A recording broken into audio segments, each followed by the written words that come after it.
Renungan Tetes Embun. Renungan Tetes Embun, hari Minggu 14 Juni 2026.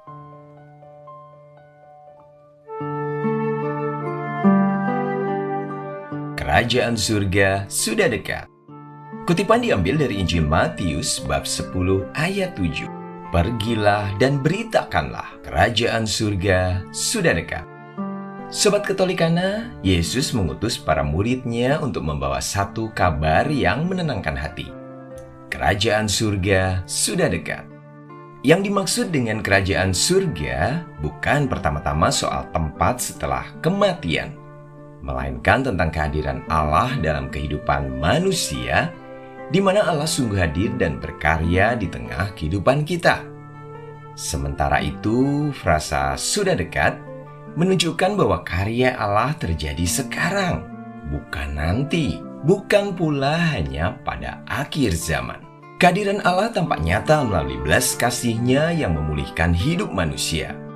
Dalam perikop ini, Yesus mengatakan kepada murid-muridnya, "Sembuhkanlah orang sakit, bangkitkanlah orang mati, tahirkanlah orang kusta, usirlah setan-setan."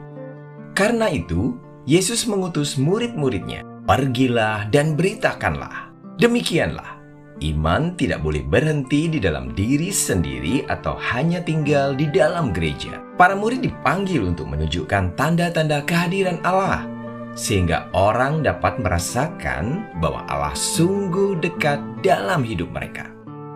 Sobat Katolikana, kasih Allah kepada manusia sebenarnya sudah tampak sejak Perjanjian Lama. Bacaan pertama mencatat, Allah memilih bangsa Israel menjadi harta kesayangannya dan bangsa yang kudus. Artinya, umat Allah dipanggil untuk menghadirkan Allah di tengah dunia.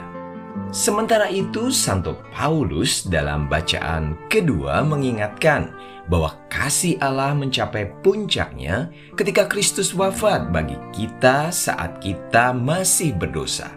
Allah lebih dulu mengasihi manusia, bahkan ketika manusia belum layak.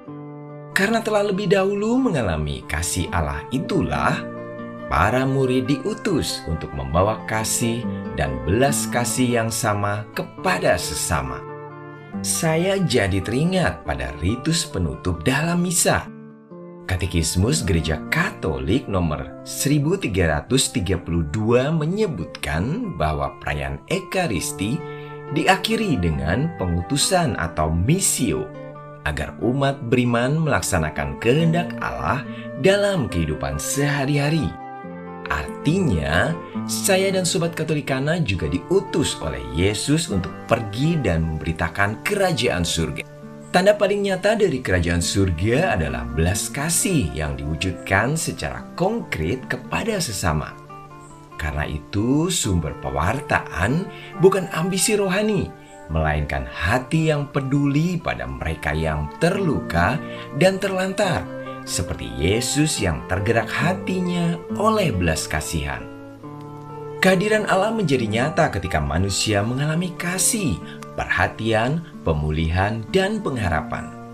Dalam kehidupan yang super sibuk dan cenderung individualis seperti sekarang, banyak orang sesungguhnya sedang lelah dan membutuhkan kehadiran sesama. Seringkali tanda kehadiran Allah justru dapat dirasakan lewat hal-hal sederhana, seperti mendengarkan orang yang sedang lelah, membantu tanpa pamrih, mengampuni, menemani yang kesepian, atau memberi harapan kepada yang putus asa. Disitulah orang bisa merasakan bahwa Allah ternyata sungguh dekat. Belas kasih yang sederhana seperti itulah yang kerap menjadi jalan seseorang untuk kembali merasakan kasih Allah. Sebab Allah adalah kasih. Deus Caritas Est. Marilah berdoa. Dalam nama Bapa dan Putra dan Roh Kudus. Amin.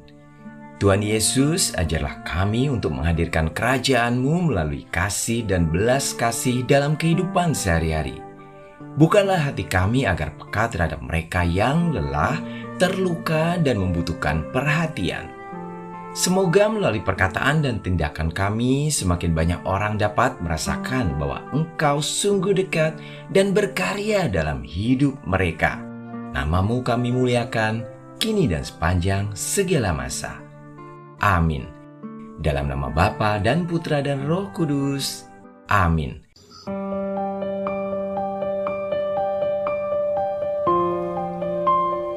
Demikian Anda telah mendengarkan Tetes Embun yang dipersembahkan oleh Radio Katolikana. Renungan Tetes Embun bisa Anda simak di Radio Katolikana, media sosial Radio Katolikana, dan YouTube Katolikana. Terima kasih dan sampai jumpa.